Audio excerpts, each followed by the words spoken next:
இவ்வளோ கேவலமான ஒரு மனுஷங்க. எப்பவுமே மோடி வந்து ஸ்பீச் ஆரம்பிக்கும் போது பாரத் மாதா கி ஜெய், ஜெய் ஸ்ரீராம் அப்படின்னு சொல்லி ஆரம்பிப்பா. அப்படி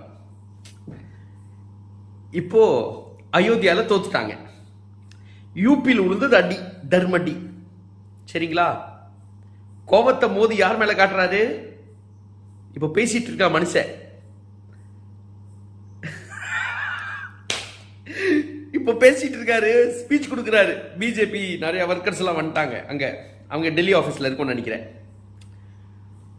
ஜேபி நட்டா பேசி முடிச்சு மோதியை வர்றாரு பேச. பாரத் மாதா கி ஜெயங்கிறாரு. Correct, okay. இப்போ ஜெய் ஜெகநாத் ஒரிசால ஜெயிச்சிட்டாருல, கட்சி மாறிட்டாரு, கடவுளை தூக்கி எரிஞ்சிட்டாரு வெளியே. கீழ இருந்து கூட்டம் கத்துது, ஜெய் ஸ்ரீராம், ஜெய் ஸ்ரீராம் கீழே கத்துறான். இந்த மனுஷன் அப்படியே பாக்குறா. அப்படி நீ கடவுளை கூட கூடுறது இல்லடா சாமி. இவ்வளவு வன்மமா? அயோத்தியால தோத்ததுக்கு இவ்வளவு வன்மத்தை காமிச்சிட்டு இருக்க மோதி நீ.